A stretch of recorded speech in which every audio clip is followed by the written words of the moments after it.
Welcome, everyone, to another episode of What Exit Jersey Stories. Ho, ho, ho, my name is Nick Franco, and I'll be your host, and along with me, as always... Pete Riario. Pete, great having you here, getting in the Christmas spirit. Oh, absolutely. You see my Santa hat? Oh, yes, yeah, it's the invisible Santa hat. Exactly, the Wonder Woman. First new hat, yes. I forgot to green screen mine in today. Ah, yes. And with us, engineer extraordinaire, musician amongst. Okay, I'm losing words here. A myriad of different musician. things. How about that, Mr. Chris Mad? Hi everyone, I love being on this show, and it's a pleasure, especially for a holiday episode. It really is. Yes, yeah, we are getting ready for Christmas here. We're T-minus, 5 days till 0 hour? I believe so. Yes. So drinking my Christmas tea. No spiked eggnog, Nick? No. I am not the spiked eggnog man. Tracy's actually more the eggnog person of the family. So we got the eggnog and the nutmeg ready. Pete, are you an eggnog guy? I've never been really much of an eggnog guy. I used to be when I was younger, and then I saw the fat and calorie and sugar content of like 1 cup of eggnog. You may as well drive to your local McDonald's and order 3 Big Macs and enjoy, because like it's wow. Yeah. Never knew that. More sugar on them then too. Oh, look! I mean, yeah. Look it up. Now again, there's probably like healthy alternatives of eggnog, which like monk fruit or something. But oh no, your standard, ShopRite store-bought eggnog is just loaded with all. I love lard nog. Chris, you like eggnog? Tracy actually just responded here. Oh crap! I'm heading to McDonald's instead. Then. Do you like eggnog, Chris? Or no? I'm not much of an eggnog guy. It's just something about the consistency. Never really. I don't know. I'm a consistency guy, and that just. Yeah. No, I know what you mean. It's like drinking some sludge, I guess. It's like a smoothie malt type thing. And then even after I turned 21 and you could spike it, I was like, this makes it worse, I think. Oh no. You're not enhancing the flavor whatsoever. Yeah, I just it's not that I dislike eggnog, but I'm just not an eggnog guy. Yeah, I'm not the eggnog man. Cuckoo. So, but all our listeners weigh in on Twitter and Instagram about your thoughts on eggnog this holiday season. yes. This is the Nogcast with Pete and Nick here. 1 hour and nothing but nog. Nog to the left, nog to the right. Yeah. But anyway, for this episode, we thought, in preparation for, Christmas and the holiday season, we'd go over some of the Jersey traditions, things that, us growing up in the state, what we remember as the Jersey Christmas traditions. And we'll also go over one of the early Jersey Christmases as well. So, to start things off, how about, what's one of the memories that you guys recall, like, growing up? What was one of your favorite things to do Christmas time in Jersey? You want me to go first? I would say there was a huge hill in back of my parents' house, and the hill was just beyond insane for sleigh riding. So like right around the holidays when it would snow in December, we'd just love to, get loaded on spiked eggnog. Well, no, when I was a kid, but that's going to be the revolving theme here. But I mean, yeah, sledding down, making ramps out of that. I mean, like, just a festive time during the holidays when that can happen, Yeah. So sleigh riding, how about that? Oh, nice. Yeah. I know you're probably as we talked about also actually a couple of episodes ago, we talked about the Jersey weather and that we do have that, moderate, that temperate climate that, hey, we do see snow. And in fact, we saw some the other day. this year especially, right? Yeah. Actually, last year I think was a pretty kind of vacant of snow, and this year we were already hit. Mm-hmm. It's not even winter yet, and we're already starting to get a nice covering for sure. That's true. Oh yeah. Yep. And as you pointed out before, Chris, it was a nice icy underbelly to that to that snow too. Mm-hmm. Yeah. Oh man, a slippery one for sure. Oh yeah. And how about yourself, Chris? Like, what's something that you remember as far as growing up Jersey, the Christmas season, the holiday season? For me, it was always the magic of lights. At PNC, they always set up that light display every year. And sitting in the car with my family going into that was always great. We'd always have Christmas music going. And then the hour or so that it would take waiting in line to get to the front of it and to go through, it was great bonding. It was always really nice. So I always remember that fondly for the Christmas time, or going to see in Little Silver. They always had a little display for the lighting of the tree, and Red Bank too. Actually, they both had a little something. I see Red Bank has like a good display, good light display. Yeah, in Hackensack we have a holiday tree as well. We have the Christmas tree on the green by the courthouse. That unfortunately I haven't gone to the lighting in some years, but one of these years I'll get around to it again when I remember. Like, I'll pass it during the season. Coincidentally, I work right across the street from the town's tree in Red Bank, so I get to see the lighting of the tree accidentally, regardless if I want to or not. But then I see it every single night for the whole entire season. Sweet. It actually looks pretty cool and haunting when there aren't many people around and there's a little bit of snow on the ground. Oh yeah. Yeah. You remember when those clubs would open up that were like housing 500,000 watts of subwoofer power, and they would have those giant spotlights outside to draw your attention to coming there? Yeah. Right. I say, why do towns do that? Like, get those huge spotlights, red, green. Oh, there you go. Aim up in the center of the sky. It's like, hey, look what our town has. Your town sucks. What do you think? I mean, you'd see the thing from like 2 miles away, right? There you go. Yeah. And if it's Gotham, you put a little bat signal in the middle of the spotlight. Yeah, right. Just pop a little one right in the middle. Mm-hmm. Ming is like, hell's yeah. There you go. Oh, our friend Stuart Greenberg of the Stu and It podcast also chiming in here.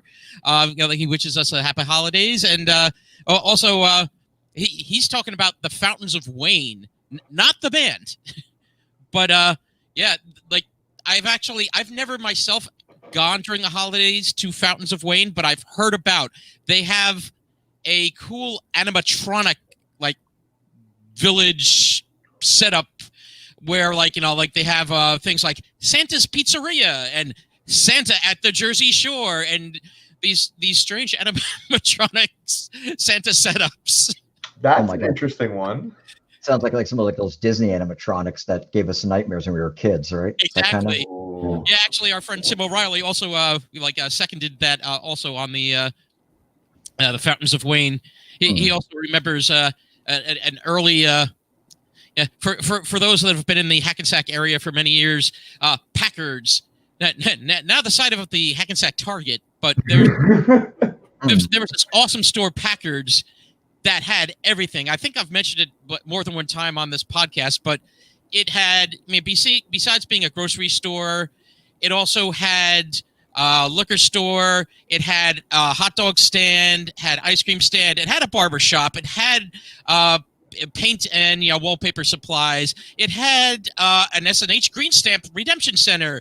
It had imported foods. It had a deli. It had wow. It had a travel agency. It had a restaurant. It also had a garden center that I worked in when I was young and off the books. In fact, actually, tying up and taking the trees to people to their cars. Did you ever get any tips from that? Yeah, no, I remember getting tips from that as well. Yep. I also remember someone scooting out on paying for their tree, which was lovely. Did you tackle him? Didn't realize it was too late. Back in the day, you know. Yeah, exactly. The old Christmas tree tackle. Yeah, exactly. Sorely missed. By the way, Stu said he agrees with you, Pete. Sledding, is awesome. New Jersey sledding. Oh, heck yeah. For a second, I had to reread it because I thought he was maybe talking to Chris. I thought he said shredding is awesome. So yeah, shredding is awesome. Yes, Stu is a big fan of Yngwie Malmsteen. Mm-hmm. Shredding is awesome. Mm-hmm. But that could apply to chefs as well, you know. Oh yes, yeah, the old shredded chicken, shredded pork. Yeah, exactly. Mm-hmm. But yeah, I want to actually talk about one of the early Jersey Christmases, if possible here. One that if we didn't have this Christmas, we probably wouldn't have had the rest of them. Oh, Mom. And that's actually Christmas, December 1776. Ooh, that's an early Christmas, but that year sounds so familiar. Yeah, I know. Something was going on around that time. Any idea, guys, what was going on around then? Or let me think about this now. Something. Dark Let side. me think here. What's the rotation called? When it makes one full rotation, a revolution. Oh yes, that whole thing. Yes, the American Revolution was kind of starting out there, and by December of 1776, hate to say it, but we were getting our butts kicked. We're pretty ragtag. Yeah, so. we were pretty ragtag. Again, you got to figure, it was made up lots of militiamen, and former British soldiers and such, that were now the colonists. But yeah, we weren't exactly a full standing army per se. Against the greatest empire in the world at the time? What? Yeah. No. So basically, it was not long before that we had gotten our butts kicked in New York, such as the Battle of Long Island, and basically Washington's army was kind of chased across Jersey, and in fact, near my house is part of the retreat route. About 4 blocks from my house is part of Washington's retreat route. But Washington and his men, they wound up retreating and were kind of forced across the Delaware River into Pennsylvania. In the middle of December. Well, before December, but basically, by end of year, that's where we were. We were kind of stuck on the other side of the river. I wonder if they could have had cheese. There's no cheesesteaks back then, right? No, I do not think Philadelphia was into the cheesesteak culture yet. Yeah. All right. No Pat and Geno's. No battle yet. Mm-hmm. That's a shame. But what was happening was, we had gotten our butts kicked, and morale was pretty low at that point. There was a lot of guys that their enlistment time was expiring. There was many that actually deserted General Washington at the time too. So, and of course, December, Jersey, Pennsylvania. Yeah, we're in that kind of cold time of year, and for some odd reason, 1776 was a pretty cold, snowy, icy time. But on record, one of the generals had said it was like a little ice age. That doesn't help when you're trying to retreat, trying to make some ground. That definitely makes for makes it a little more difficult. And now, to top things off, we were also low on supplies. Food, warm clothing, and with the harsh winter, already setting in, it was pretty bad. So, Now, on the British side of things, of course, they were happy. They had forced the colonials cross the Delaware, and they were pretty much settling in for the winter. Mm-hmm. Now, the colonials also, the British, they employed the Hessians. Do either of you know who the Hessians were? No. I learned all this way back when. I can't remember. Want to take a guess? They were a petroleum outfit. Yes, From, yes, they were the Texas. earliest makers of the Hess truck that you get. Yeah, they sold little model trucks and even though trucks themselves had not been invented. That's how they raise funds. Yeah. No, but the Hessians were actually the German mercenaries. Oh, that's not good. Wow. Yeah. That were employed by the British. Mm-hmm. So what had happened at the time was, we were driven out of New York. We were driven across Jersey. What the British soldiers did was they took up camp in New York, while the Hessians guarded many of the main posts in Jersey. You guys are totally used to that, so take care of it. The weather's cold, you're fine. We'll relax for a bit.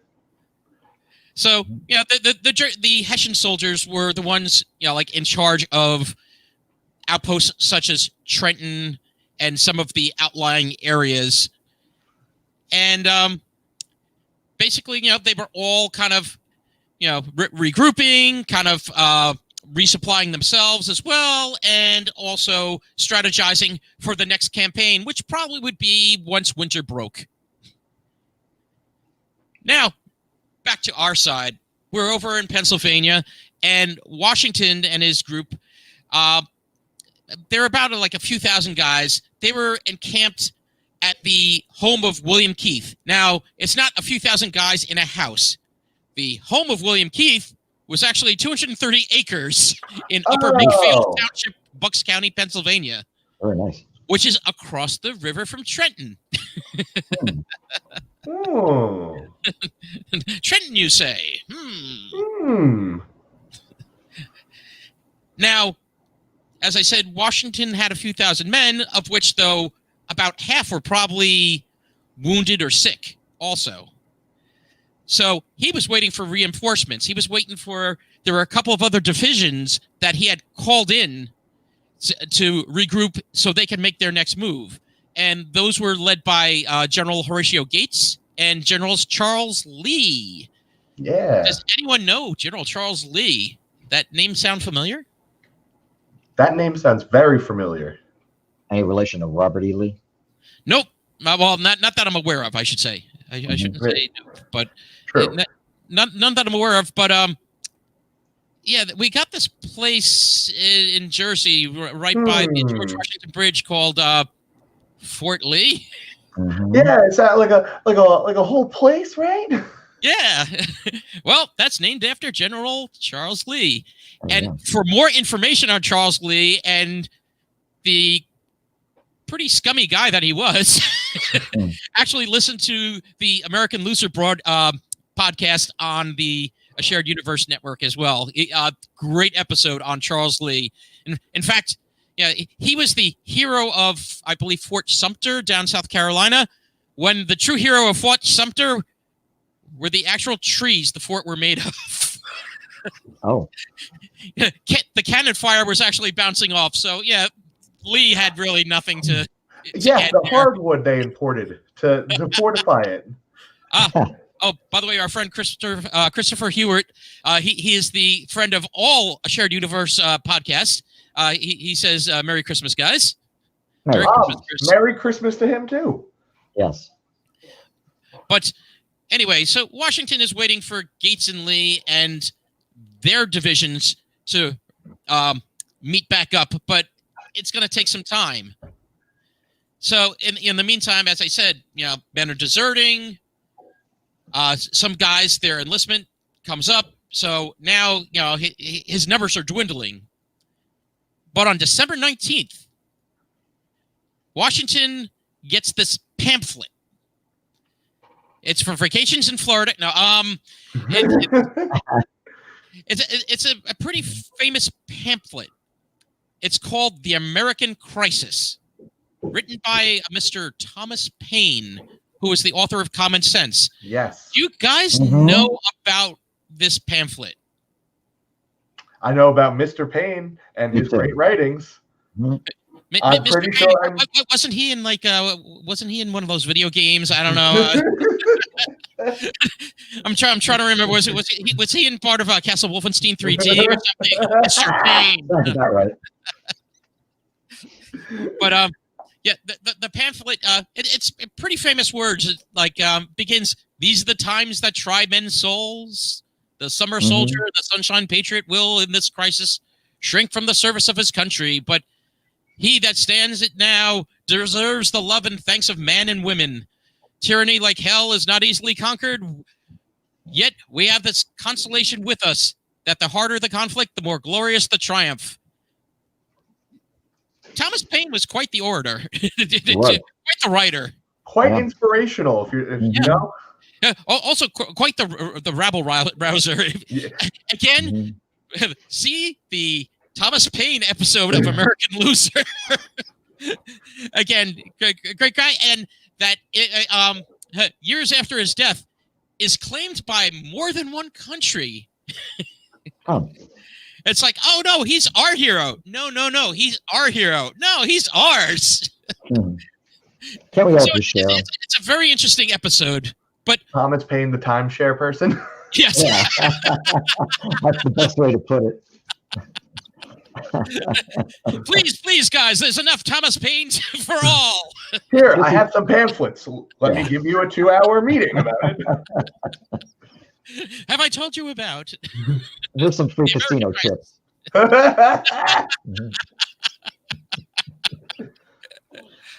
But these words from said pamphlet, though, actually helped boost the morale of Washington's remaining troops while they waited for reinforcements. So, comes the next day, after reading the pamphlet, guess who shows up? But General Gates and his men, which unfortunately are down to about 600. Oh, no. And Lee's division of about 2,000 men. But Lee himself got himself captured. Crap. So his group was being led by General John Sullivan. I'm glad someone was there to step up and take reins. But at the same time, recruitment was going on the Pensy side. And about 1,000 militiamen from Philly, led by Colonel John let's see if I can get this name right. Cadwalader? I don't know, something like that. There seem to be more vowels in here than necessary. Well, yeah, he and his 1,000 militiamen also joined up with Washington's troops. So now, from these troops where morale is sinking and supplies are scarce, we get these great words from Thomas Paine, and here come the reinforcements. 3,600 troops sounds good to me, right? Yeah. So now, actually, when totaled, Washington had close to, because also they were able to do some additional recruitments and get to about 6,000 men ready. But of course, some of these guys have to be deployed to guard a place called Dunk's Ferry, and where some boats and other supplies were being held, and also supplies at Newton, Pennsylvania, and the sick and wounded that were still there too. So when all's said and done, Washington had about 2,400 guys. Okay. Well, that was graphic. Okay. So it's like, we're at full strength. We're at wait, you guys go over there. You guys go over there. Oh crud, we're down again, aren't we? But here we go again. On December 24th, Christmas Eve day, morale was boosted again by the arrival of additional supplies, including warm blankets for the cold troops. Thanks, Santa Claus. Exactly. So Washington decides to actually, let's start planning our offensive, something that the British and Hessian troops wouldn't be expecting at this point. The Spanish Inquisition. Yes, no one expects it. That's for all you Python fans out there. But a few days earlier, Washington had sent Joseph Reed to Mount Holly, New Jersey, to meet with Samuel Griffith to see if Mount Holly would be a good place to actually make their attack. But Griffith and his men were in actually pretty poor condition. So they actually decided to do something interesting. They decided to make a distraction, a little diversion the next day. So on about December 23rd, Griffith and his men made it a little diversion there. So the troops, the Hessian and British troops, would not know that Washington and his boys were coming to Trenton. That battle, by the way, is also known as the Battle of Ironworks Hill. And it successfully pulled troops away that could not reinforce Trenton when it got attacked. Wow. That was a bold move right there. Yeah. It was a very bold move. Queen's Gambit. Is that the name of it? Oh, yes. You know, by the way, have you guys watched that? Yes. Not all of it, but most of it. I haven't seen it yet. I have not. Very, very good series. Well done. Yes, very well done. Definitely have to check it out then. But the plan was, though, there was actually going to be, on December 26th, just after daybreak, an attack. And there would be 3 crossings. Does anyone know that there were supposed to be 3 crossings? I know I learned this, yes, that there were 3 crossings, so it's all coming back to me, but yes, it's all coming back to me now. I had no idea. Well, here's the thing. We all know about Washington and his group, which was the largest of the group. They would cross and attack Trenton. The guy with too many vowels, Cadwalder, was to cross with another group at Dunk's Ferry that we had mentioned there and create a diversion again to the south. And Brigadier General James Ewing was to lead a 3rd group to cross at Trenton Ferry and hold the bridge across the Assunpink Creek, like just south of Trenton, so to prevent the enemy escaping via that route. So, once the plan was, once Trenton was secure, that combined army could move quickly against the British posts in Princeton and New Brunswick. So what actually happened was Washington and his group moved on December 25th, Christmas Day, to McConkey's Ferry. No relation, I don't think, to wide receiver from the New York Giants 1986 Super Bowl team, Phil McConkey. But that was a deep dive right there. Oh, yeah. But it is spelled the same way as Phil McConkey. But they decided to move there, but at the same time, on Christmas Day, the weather was getting worse, and the soldiers were getting hit in the face with sleet and snow. Not pleasant. No. So it took them a little longer to get to the spot that they wanted to make their crossing. So about 6 p.m., about an hour and a half or so after sunset, they got to their spot at McConkey's Ferry and decided to make their movements under the hide of dark. During the terrible weather? Yeah, in terrible weather, they still decided to move on. They were going to use the weather as their ally. Now, whether the weather was their ally or not can be debated. But Washington put his chief of artillery, Henry Knox, in charge of the logistics of getting everything across, because not only were you going to have to get all these men across, you were also going to have to get across horses and artillery, cannons, of which they were bringing across about 18 of them. Oh boy! They had to be transported across the Delaware River, amongst the rough waters and dangerous floating chunks of ice. But do you know how far across that was? Like the actual crossing of the Delaware? where they crossed?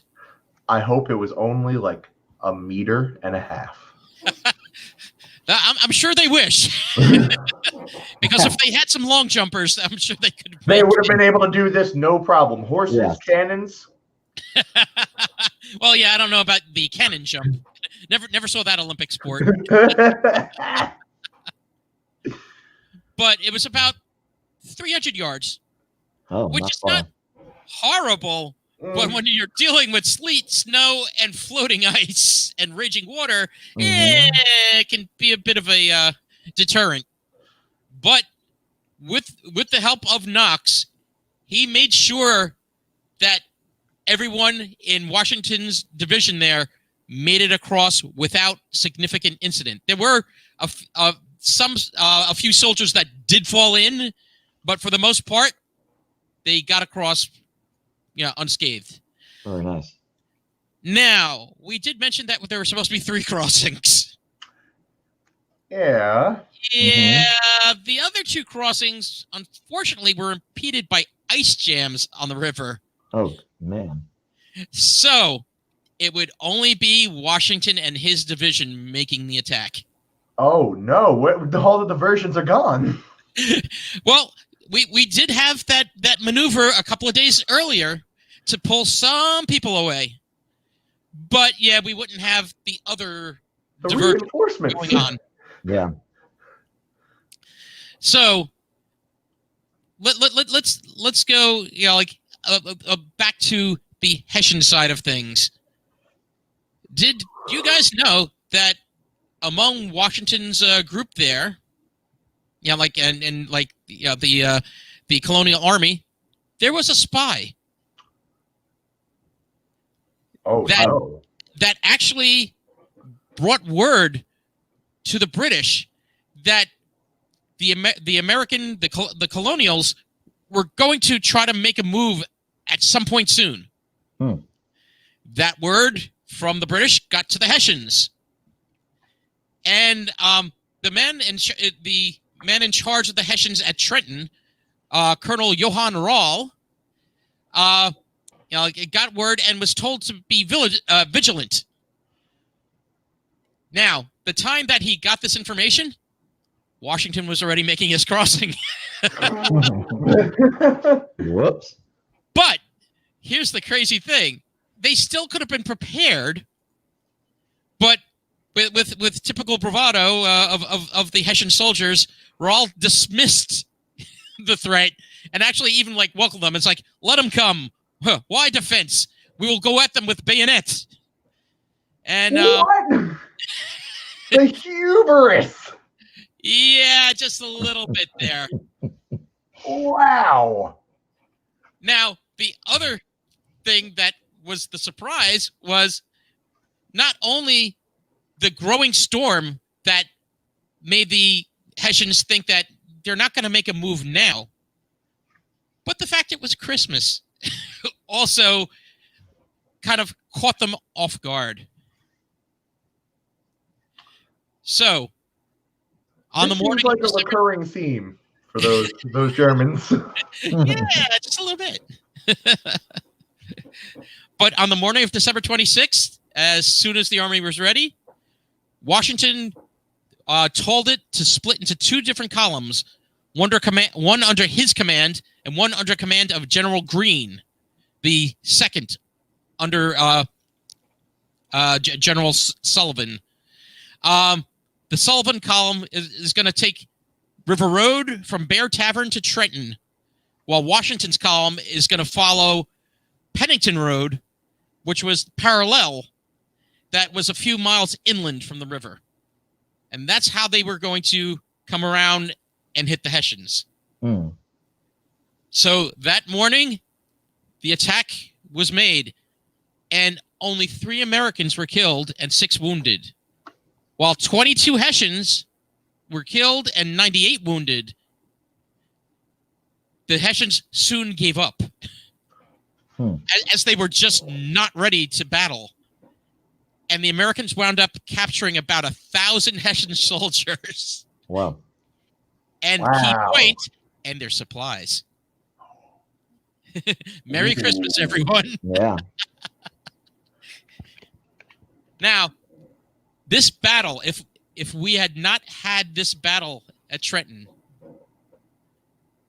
morale may not have been so good. You know, the Hessians and the British may have been a little more ready. Who knows what exactly would have happened? But this boosted morale so much that they moved to a second victory in Trenton several days later, also known as the Battle of Assunpink Creek, or the Second Battle of Trenton. And then they went and took Princeton in the following days. What a campaign! So, again, Merry Christmas. Thank you, General Washington. I've never been so thankful for arrogance before. Man. Yeah. Yeah. Again, yeah. If the British and the Hessians were not so dismissive of, the Americans are gonna what are they gonna do? We've been beating them so far. Those colonies are sounding very rough today. Yeah. Let's not deal with it. It's Christmas. But yeah, well, who knows what would have happened after that? You know, whether we would be celebrating a British Christmas at this point, or what is it, Weihnachten, I believe, is the German Christmas. Who knows? It wouldn't be DC; it would be BC. Yeah, good point. But going back to modern Christmas, Jersey, what are some of your other memories of Jersey Christmases? Like, I know we also had some from some of our friends, as I was saying about Tim O'Reilly talked about Packard's.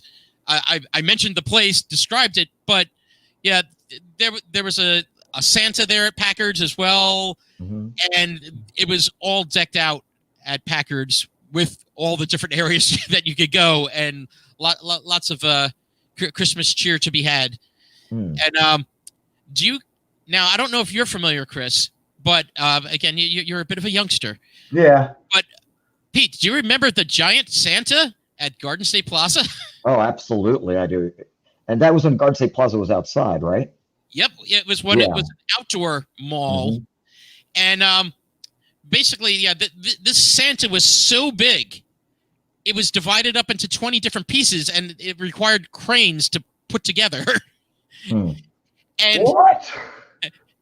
The giant Santa was about a fourth the size, I kid you not, of the Statue of Liberty. Wow. That's how big this thing was. And from Route 17, this was a marker for you to know where's the plaza. Oh, there's the plaza. Yeah, there you go. Like that. Anyone else see the giant Santa Claus robot? It's like, oh no, Kaiju Santa is coming to get us. He's delivering presents, but they're really big. How tall was that Santa again?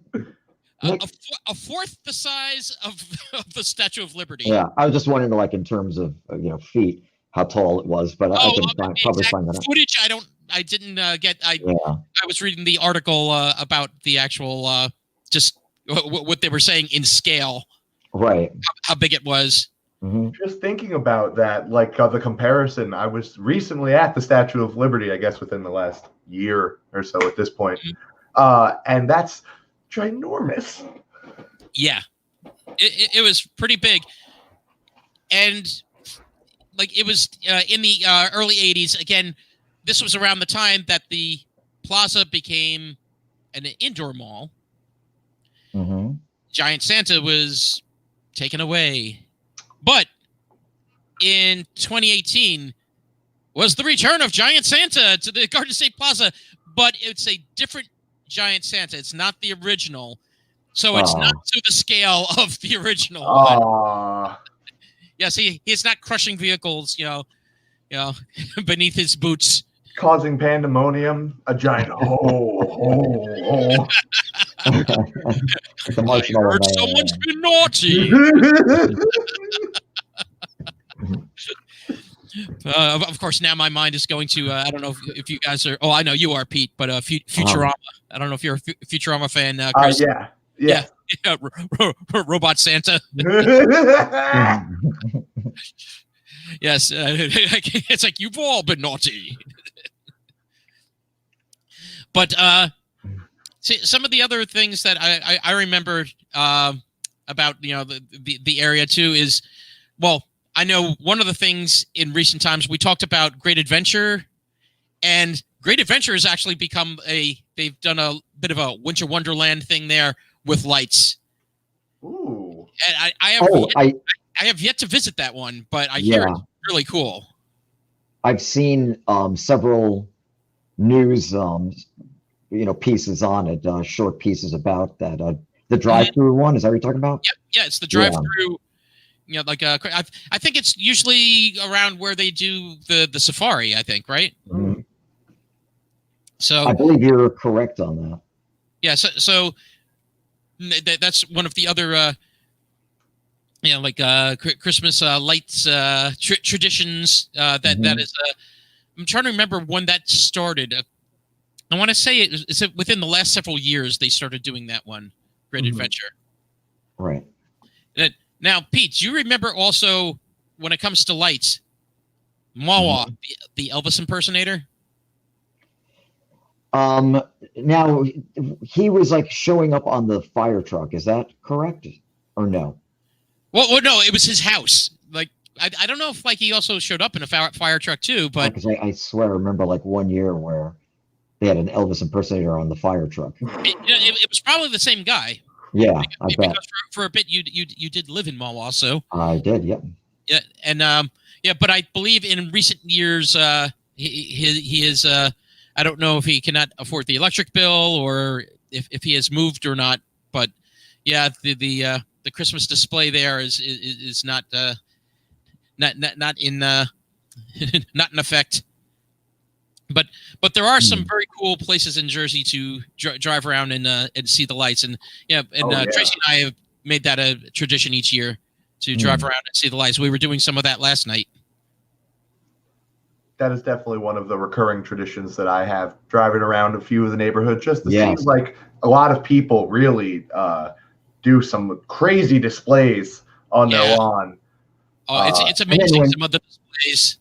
And then some of the blocks actually coordinate. Yeah. Oh, yeah. You have a whole string of neighbors. I mean, 12 houses, right, or more.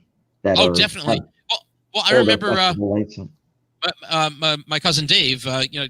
Pete knows him well. Actually, that's how I know Pete. We used to go to this place up in Montvale, where Kinjakamak, right before it hits New York State. Yes, that little S turn there. Yep. If you go off the turn there used to be this one cul-de-sac that the whole cul-de-sac used to go all out with the lights. I think it was called Greenbrier. And unfortunately, I guess some people have moved or decided to break the tradition. But, oh, God, yeah, the lights there were awesome. Were there any points that you used to hit, as far as the lights did, or?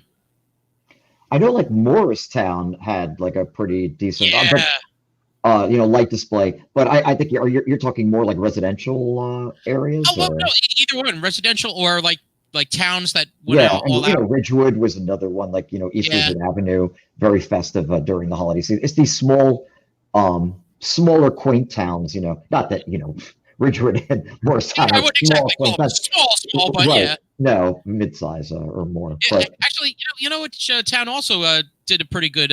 Westwood even would do a nice. Yes, you're absolutely right on that. Yeah, by whatever the main drag there, Westwood Avenue. How about you, Chris? Like any particular spots that you always used to like to hit, or still hit? Red Bank has always been really delightful on the main strip of Broad Street, of wrapping every tree with lights and creating this like beautiful display with wreaths and things. Just driving down the main like road of Red Bank, and then what is it, Rumson Road that goes through towards like Seabright and everything used to have some pretty amazing displays of lights. I know that they're like a few of the roads even have like this big sign that says I think it's either joy to the world or peace to the world or something that's really bright and lit up, and it's just like, wow, they really go out every year for that one. A couple of our friends are chiming in too. Chris Ryerson, she's talking about she misses the lights in Bergen County. There were some great ones in Wyckoff. Yeah, I'm trying to remember in Wyckoff. I think that was off of like 208 area, Route 208. That there were some like great lights up there. And our friend Stuart, also Stuart Greenberg, he also was mentioning Wayne or Pompton Plains. I think that was Wayne that did that. Again, well, Wayne had some really nice areas with the lights there, and yeah, but I'm trying to remember exactly where it was. I remember with friends going years ago. But now, do you guys have your own particular traditions though? Like what you do, besides the lights and such, like. Recently, we really haven't been keeping up with too many traditions as far as Christmas goes, other than like getting together and heading to my sister's house for a big Christmas Eve. And I know even before that, we used to do a much bigger Christmas gathering the day before Christmas. And we've always so you're a Christmas Eve guy. Yeah. Okay. Christmas Day was more with the family, lay low, have breakfast late. I agree there, Chris. Same here. Yeah, Christmas Eve was the big friends getting together. Christmas Eve is like, when you're going out and like, pounding 20 beers and driving like a maniac, and then Christmas Day is like the hangover, I guess, right? Pounding 20 things of eggnog. Yeah, there goes eggnog. It makes its return. Yeah, I actually also, I think, Pete, I think years ago we had gone Christmas Eve to what is that place? Biagio's. Oh yeah, that's a great gathering place. Oh, I don't know now because they've really done it up more the restaurant and banquet hall type thing, but they still have the the bar part. But yeah, that used to be the place to go. It was also the place to go after going out. Going to see some live bands, going out drinking, and after going out to drinking, you would go out drinking to Biagio's. Yeah. because B's closed at 3. Yeah, and it was so centrally located in Paramus that it wasn't a big deal for someone like me, where that was like, less than 15 minutes for me. From you, it's less than, 10, right? 15 minutes, Biagio's. So it was very convenient for everyone to meet there, because our friends lived within that radius. Oh, definitely. Yeah. That was definitely one of the places. Yeah, I remember also getting together with the guys, and the Christmas Eve thing. Yeah, we'd do the house hopping. So it's like, okay, I would go and we would say like, okay, we would meet first at say Rich's house, and then from Rich's house, we would jump over to Stan's house, and then from Stan's house, we would go to Chris's house, of which we would probably like end the night there because Chris's mom would do such a good spread, like the typical Italian Christmas spread. Oh, so many goodies. Wow. So yeah, we did the house hop, and of course, the house hop and drink as we got older too. And then Christmas Day, as you guys both said, like that was with the families. Yeah. But then once you're done with the family during the day and the evening, at night, the friends would get together again and we'd go out to like a movie. Yes. Yeah. Yeah, we would go do something because, it's like 7 p.m. We've already had dinner, everything. Exactly. Now, none of that theaters are happening. open. None of that not happening this year. But But if you're in Florida, well, all bets are off, right? well, yeah, no, that's a different story. But Yeah. it's neither here nor there. Well, it is actually there, but It's there. But Just let's saying. keep it away from here. Yeah. yeah. Right. Please be careful. Do not bring it here. Yes. Did you guys also like ever? Now, were you real tree or artificial tree? My family always had an artificial tree, which I know is essentially sacrilege, right? No, it's not sacrilege. Like for a good number of years, we're artificial tree as well. Mm-hmm. But what about you, Chris? Well, my family has been strictly real tree or no tree for a pretty long time. So there's always at the beginning of December, first thing we do, let's go get that tree. And it's always, quite a process getting it done, getting it up and making sure that it's straight. Mm-hmm. Watered. Oh, that's always the fun part. Yeah, water. That's the fun part, right? And also the other fun thing is once you get it up straight, water, then if you have pets, them trying to drink from the water or jostling the tree. That was always a fun part. Getting The cat's reference, wasn't it? Well, not necessarily.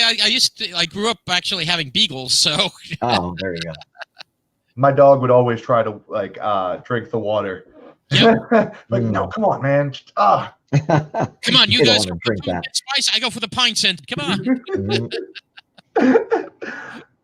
on. We've always been and literally say like a balsam fir every year for the same smell.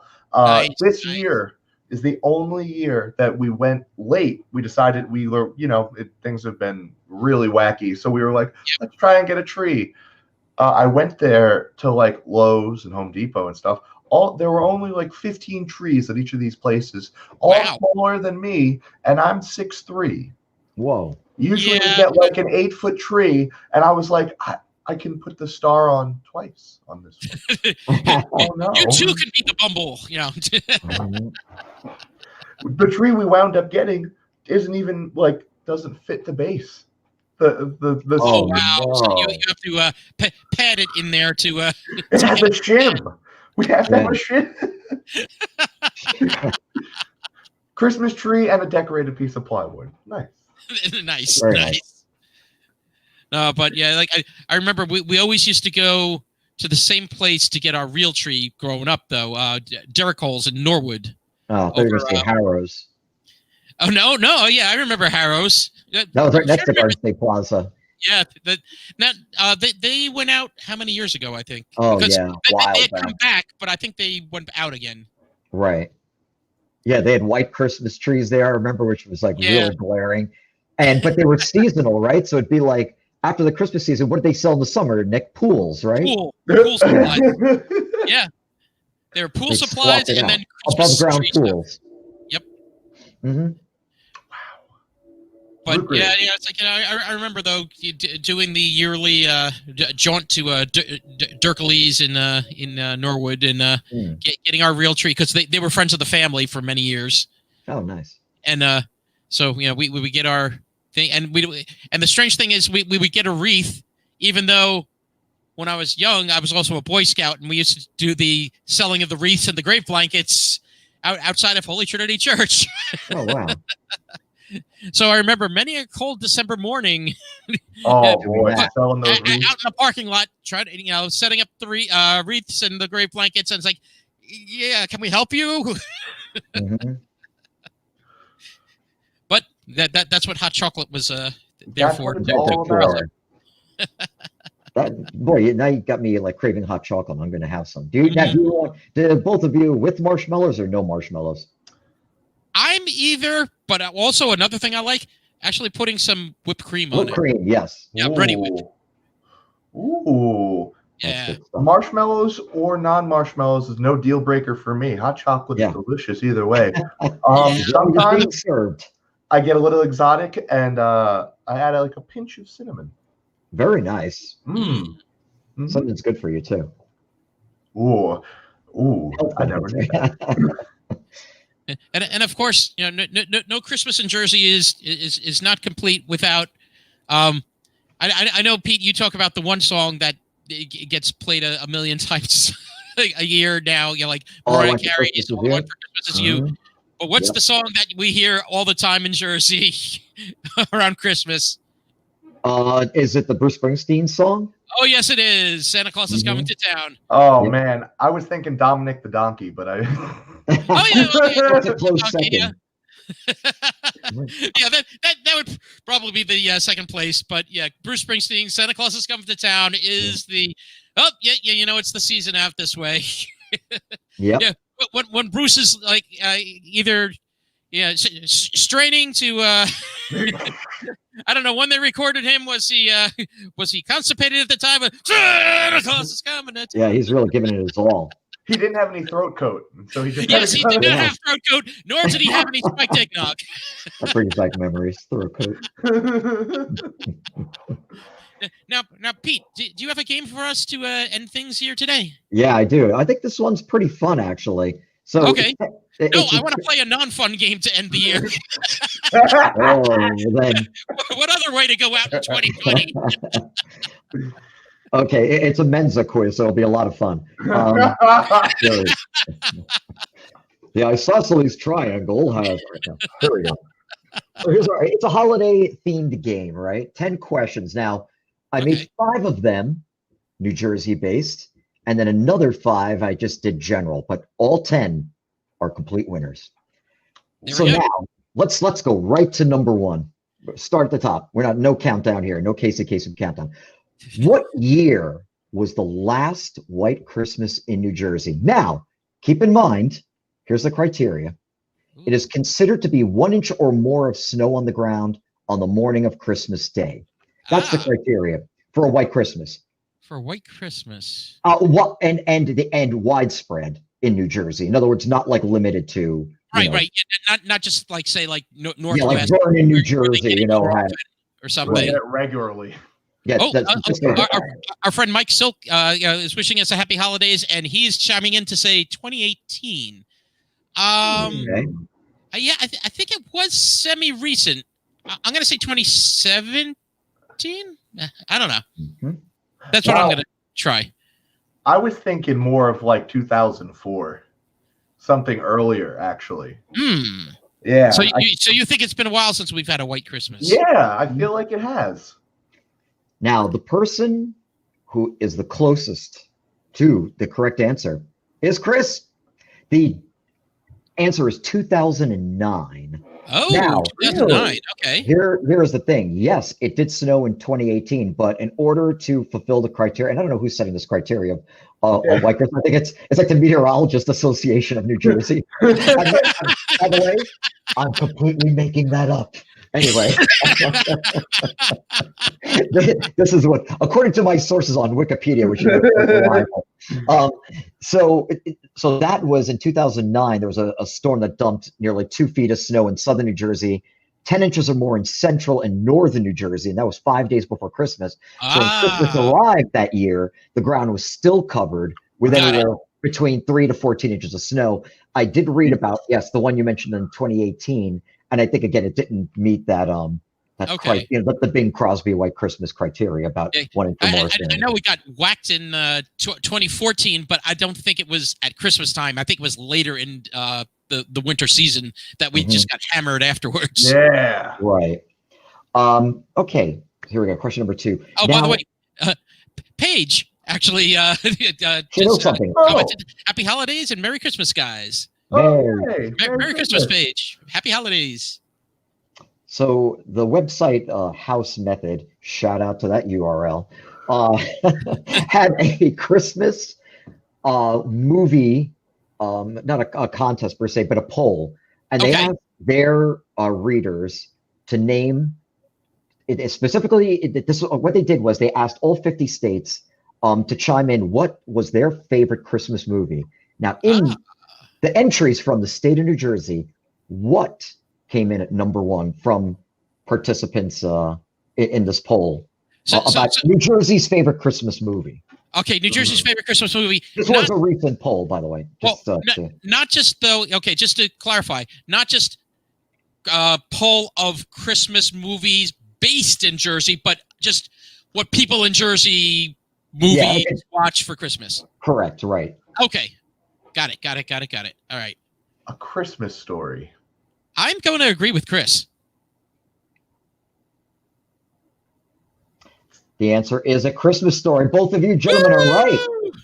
Really? And you'll shoot your eye out.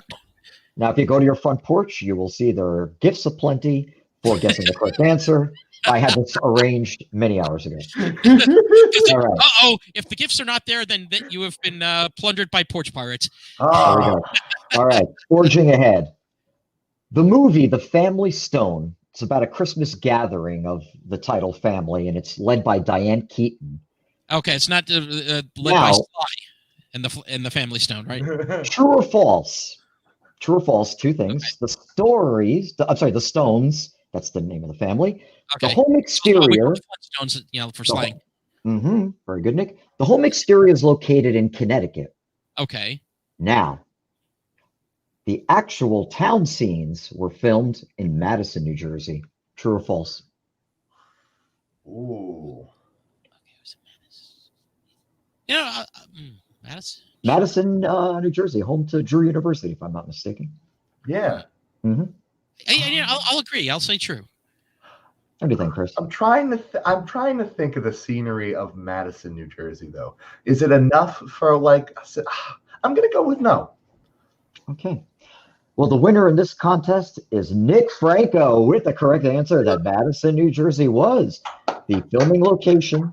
Madison. For the town scenes, at least, for the Family Stone Diane Keaton vehicle. Got it. Huh.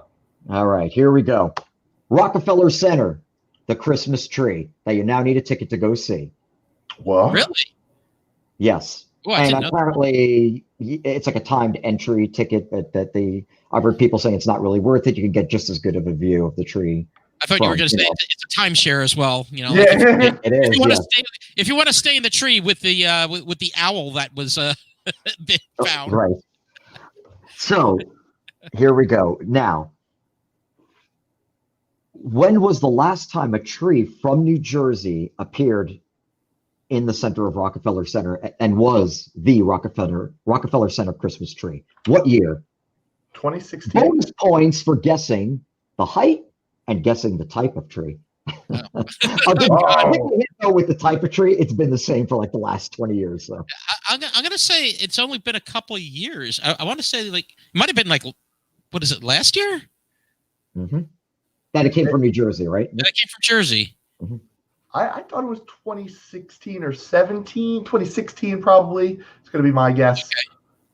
But the type? Dude, the type, yeah. What other? Oh. Big. The big tree. Yes, Chris and I both agree. Big. Taller than 6'3". Yes, taller than Manu Pole, I'll tell you that.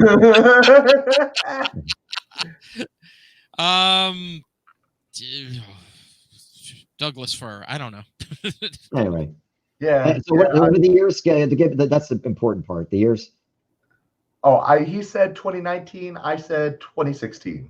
And the person who was closest, once again, Chris, with the year 2012. Okay. Time that our wonderful state had the Rockefeller Center Christmas tree. It was 80 feet, Norway spruce. Interesting. 80 feet. All right. Follow-up question. Since 2000, how many trees were from New Jersey? Ooh. Total. 3. Sorry for cutting you off, Chris, by the way. No. Man, Nick, I think you're right on I think it's 3. I think it's 3. The correct answer is 5. We've had 5 total trees since the year 2000. Really? Since the year 2000. The year 2000.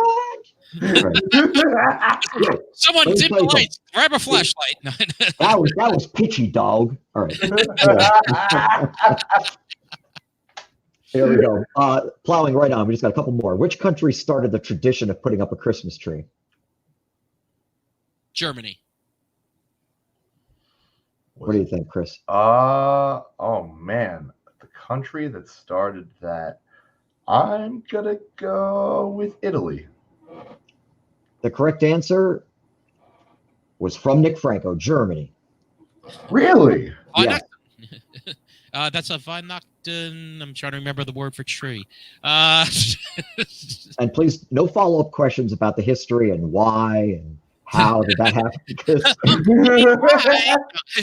I'll tell you whatever you want to hear at this point. You know, just give him some spiked eggnog and he's good to go. Yes, exactly. Okay, here's some interesting one. What was the first company that used Santa Claus in advertising? Coca-Cola. Ooh, I was gonna say Sears. Nick, you are the Trivial Pursuit champion once again. Coca-Cola is the answer. They have had some very, very magical commercials with Santa. So that is true. And now they have magical polar bears too. Okay, let's do two quick ones, and we're going to wrap things up. What was the highest grossing Christmas movie of all time? Oh. Highest grossing Christmas movie of all time. Okay, it wasn't Christmas with the Cranks. Was it Die Hard? Was it? Hold on. Was it Elf?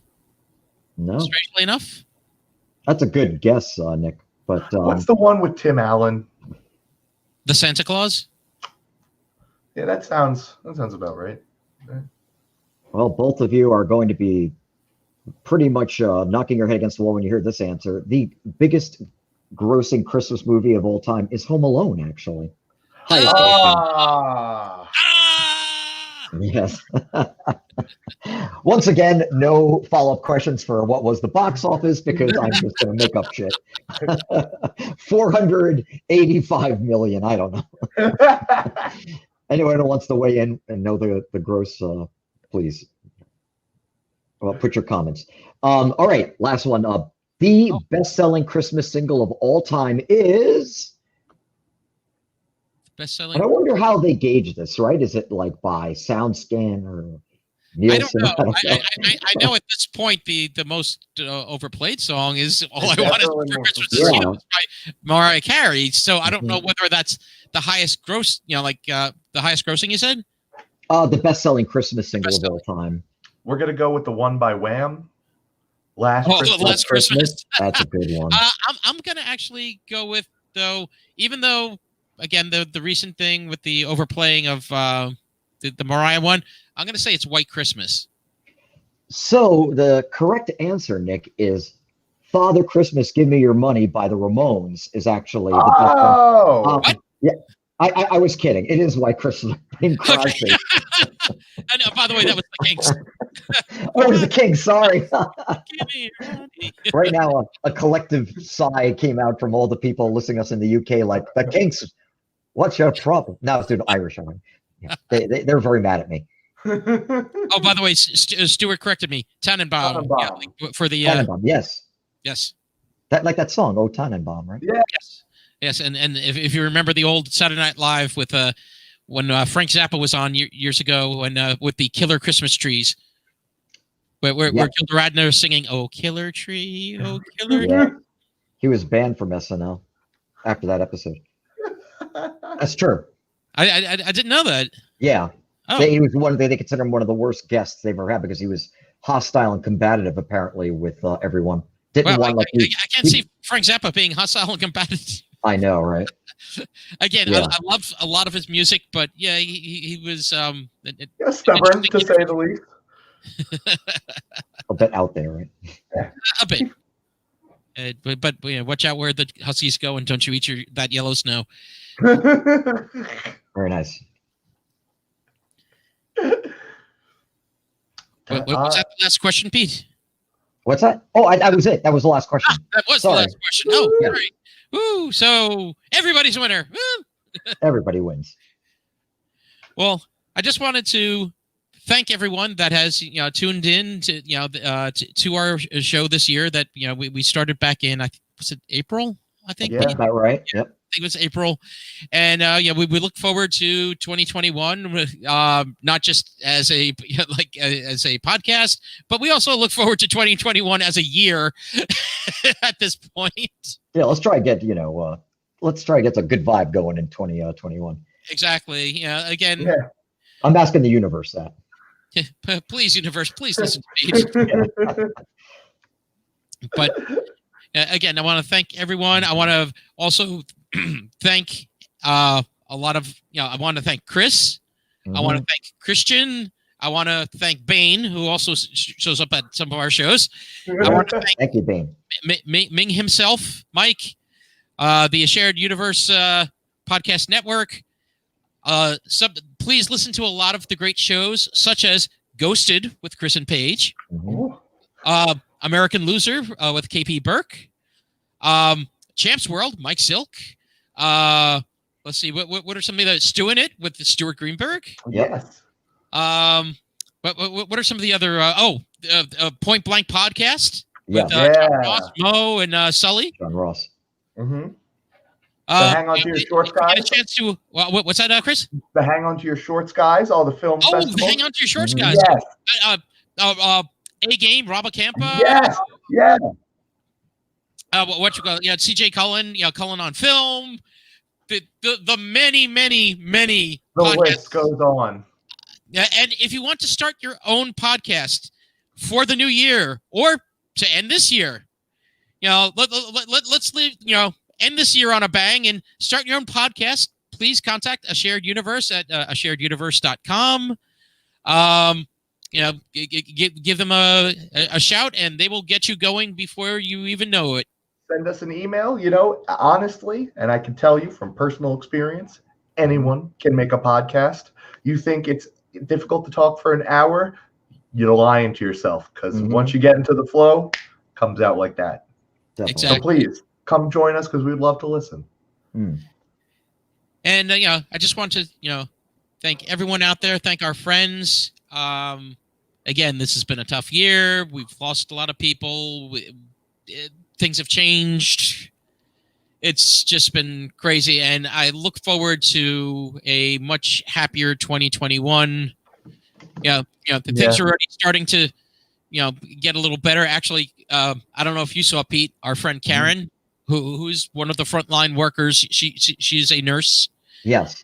And she posted today her getting the COVID vaccine. Oh, very good for her. Oh, yeah. Good for her. Yeah, again, look forward to the new year.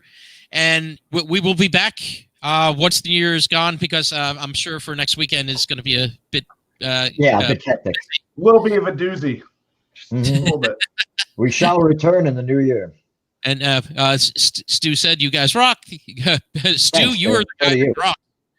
And Mike says, "Great podcast, fellow podcast support, and podcasters unite." Woo! Or actually, yeah. I think you forgot an E. It's okay. Podcasters unite. No, no, I know. Yeah. Mike means unite here, man. But again, thank you. And from What Exit Jersey Stories, I've been Nick Franco. And I'm Pete Riario. And thank you, everyone. Take care. Bye-bye. Happy holidays. See you. Happy holidays. Happy holidays.